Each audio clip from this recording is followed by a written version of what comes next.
پاکستانی سیاست کا عجب معاملہ ہے۔ یہاں آپ کسی چیز کے بارے میں یقین سے پیشن گوئی نہیں کر سکتے۔ کسی بھی وقت کچھ بھی ہو سکتا ہے۔ دوست دشمن بن جاتے ہیں، شدید مخالف اچانک ہاتھوں میں ہاتھ دیے کہے لگاتے ملیں گے۔ سیاستدان ہوں یا سیاسی جماعتیں اپنا موقف اس تیزی سے ترنت بدلتے ہیں کہ آدمی دم بخود رہ جاتا ہے۔ کسی خاص سیاسی جماعت کو اس میں استثناء نہیں ہے، کم از کم بڑی قومی جماعتوں کو تو ہرگز نہیں۔ مسلم لیگ نون، Peoples party, Tehreek Insaf, JUI، MQM، ANP اور دیگر قومی علاقائی جماعتوں میں کم و بیش یہی وصف پائے جاتے ہیں۔ اس وقت ہم پیپلز پارٹی اور اس نوجوان قائد بلاول بھٹو کی بات کر رہے ہیں۔ چند ماہ پہلے صحافی دوستوں کی ایک محفل میں کسی نے کہا کہ جلد ہی آپ پیپلز پارٹی اور نون لیگ کو ایک دوسرے کے سامنے کھڑا دیکھیں گے۔ تب PDM حکومت چل رہی تھی اور یہ دونوں جماعتیں اور ان کے لیڈران آپس میں خوب شیر و شکر تھے۔ بعض دوستوں نے ان پر تعجب کا اظہار کیا اور پوچھا کہ کس طرح یہ ممکن ہو پائے گا، دونوں سیاسی حلیف اچانک حریف کیسے بن جائیں گے۔ اس پر انکشاف کرنے والے نے مسکرا کر کہا، یہی تو ہماری سیاست کا ڈھنگ اور ان لوگوں کا فن، آپ دیکھیے گا کہ کس طرح یہ سب ہوگا۔ پھر ان تجربہ کار دوست نے قدرے تفصیل سے سیاسی تاریخ پر روشنی ڈالی اور پچھلے 2-3 انتخابات کی کمپین کا حوالہ دے کر کہا کہ نون لیگ اور PPP دونوں کا اب سیاسی وتیرہ بن گیا ہے۔ مشرف دور میں ہونے والے چارٹر آف ڈیموکریسی کے بعد یہ ایک دوسرے کے ساتھ ورکنگ ریلیشن شپ رکھتے ہیں، حکومت سازی کے بعد ایک دوسرے کو ڈسٹرب نہیں کرتے، دوسرے کے دائرہ اثر میں مداخلت نہیں کرتے، فرینڈلی اپوزیشن کرتے ہیں، اور جب الیکشن کا بغل بج اٹھے تب یہ فیصلہ کر لیتے ہیں کہ ایک دوسرے پر تنقید کا عمل شروع ہو جاتا ہے۔ ذاتی حملے، نکتہ چینی، پرانی سیاسی غلطیوں کے تانے وغیرہ، یہ سب کچھ ووٹر کو بیوقوف بنانے کے لیے ہوتا ہے۔ اسے یہ بتایا جاتا ہے کہ ہم تو الگ الگ جماعتیں ہیں، دوسرا برا ہے اس لیے ہمیں ووٹ دو۔ شہباز شریف نے زرداری بابا کو سڑکوں پر گھسیٹنے کی بات بھی اس تناظر میں کی۔ شریف خاندان کی طرز سیاست پر پیپلز پارٹی کے سیاسی حملے بھی اس لیے پچھلے دنوں انتخابات میں کیے جا رہے۔ اس نقطے پر بحث چلتی رہی، میری رائے بھی ملتی جلتی تھی، اس لیے اختلاف نہیں کیا۔ تاہم یہ خیال ذہن میں ضرور آیا کہ PDM کی مخلوط حکومت کے بعد اب شاید یہ سب کرنا آسان نہیں ہوگا۔ کس منہ سے بلاول بھٹو اپنے ہی وزیر اعظم شہباز شریف کے خلاف بات کریں گے جس نے انہیں وزیر خارجہ بنایا؟ اسی طرح شہباز شریف کیا سوچ کر پیپلز پارٹی والوں کو برا کہیں گے جن کو انہوں نے خود اپنی کابینہ میں وزیر بنایا تھا؟ پاکستانی سیاست واقعی نرالی، یہاں کچھ بھی ہو سکتا ہے۔ آج ہم وہ سب کچھ عملی صورت میں دیکھ رہے ہیں۔ PP کے نوجوان قائد بلاول بھٹو مختلف شہروں میں جلسے، ورکر کنونشن سے دھواں دار خطاب کر رہے ہیں۔ وہ کبھی نرم اور کبھی گرم، تیکھے کٹیلے انداز میں نون لیگ کی قیادت پر حملہ آور ہوتے ہیں۔ نون لیگ کے قائد کو انہوں نے لاڈلے کا خطاب بھی مرحمت فرمایا ہے۔ بلاول بھٹو بطور وزیر خارجہ شہباز شریف حکومت کا حصہ تھے۔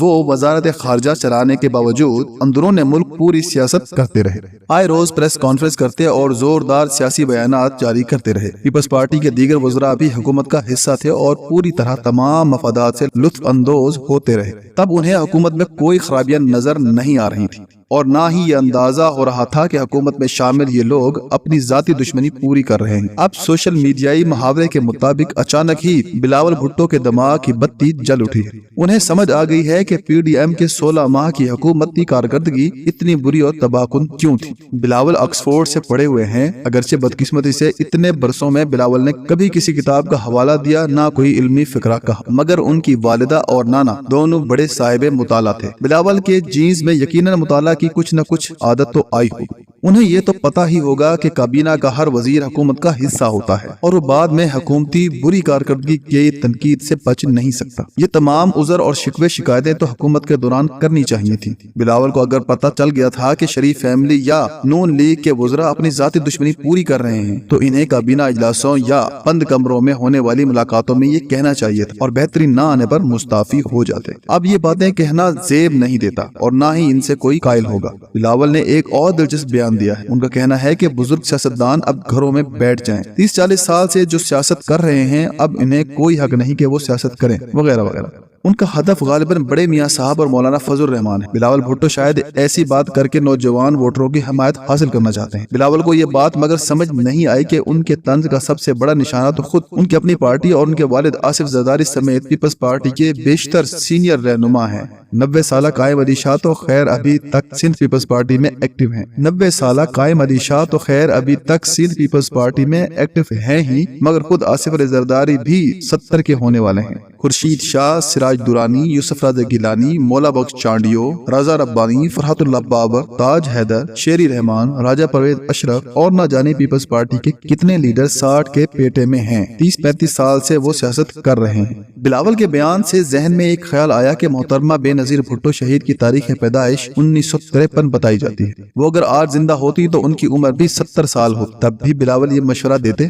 کیا کسی سیاستدان کی عمر 60-70 سال ہو جانا کوئی برائی یا عیب یا خامی ہے؟ ویسے تو ضروری نہیں کہ کسی نوجوان لیڈر کے ساتھ ہی نوجوان جڑیں۔ عمران خان نے ثابت کر دیا کہ 70 سال کے قریب عمر ہونے کے باوجود بھی اپنے ایجنڈے اور طرز سیاست سے نوجوانوں میں مقبولیت حاصل کی جا سکتی ہے۔ دراصل یہ سب باتیں ذہنی افلاس اور کوئی با مقصد ٹھوس ایجنڈا نہ ہونے کی باعث ہیں۔ بلاول دیگر سیاسی قائدین سے عمر میں خاصے چھوٹے ہیں، مگر ان کے پاس نوجوانوں کو اپنی طرف کھینچنے کے لیے کچھ نہیں۔ بلاول بھٹو پیپلز پارٹی کی روایتی سرداری سیاست کا ایک ماڈل ہے۔ انہوں نے کبھی ریفارمز کی بات نہیں کی، سسٹم بدلنے کا کہا یا سندھ میں اپنی 15 سالہ حکومت کے دوران کبھی کوئی عملی نمونہ پیش نہیں کیا۔ بلاول بھٹو ہوں یا پیپلز پارٹی کے دیگر قائدین، مسلم لیگ نون یا پی ڈی ایم کے کسی سابق جماعت پر ان کی تنقید نمائشی اور دکھاوے کی ہے۔ پی ڈی ایم حکومت میں شامل ہو کر تمام فوائد اور ثمرات لوٹے، مگر اس حکومت کی بری کارکردگی کا بوجھ اٹھانے سے اب انکاری ہیں۔ ایسا کیسے ہو سکتا ہے؟ وزارتیں لی تھیں تو نقصانات بھی شیئر کرنا پڑیں گے۔ یہ بات یقینی ہے کہ الیکشن کے بعد پیپلز پارٹی مسلم لیگ نون کے ساتھ مل کر کام کرے گی۔ حکومت چلانے کا فارمولہ انتخابی نتائج کے حساب سے مختلف ضرور ہو سکتا ہے۔ کیک کے بڑے یا چھوٹے حصے کا فیصلہ نشستیں ہی کریں گی۔ پیپلز پارٹی مگر اگلے 5 سال نون لیگ کے ساتھ ہی رہے گی یا زیادہ سے زیادہ اپنی صوبائی حکومت چلانے کے ساتھ فرینڈلی اپوزیشن کرے گی، اس سے زیادہ کچھ نہیں۔ بلاول بھٹو بھی اچھی طرح یہ جانتے ہیں۔ ان کی البتہ یہ خوبی ہے کہ وہ کسی اچھے پروفیشنل فنکار کی طرح لکھے ہوئے اسکرپٹ کو اچھے سے ادا کرنے کی کوشش کرتے ہیں۔ بلاول کو یہ کریڈٹ تو دینا چاہیے کہ متواتر اور مسلسل اپنے تنقیدی بیانات سے انہوں نے نون لیگ کو بھی ہلکے پھلکے جواب دینے پر مجبور کر دیا ہے۔ بلاول کے بیانات اور یہ نام نہاد تنقیدی حملے ایک خاص تاثر تو بنا رہے۔ بلاول نے وہ کر دکھایا جو چند ماہ پہلے مجھے خاصا مشکل لگ رہا تھا۔ Well done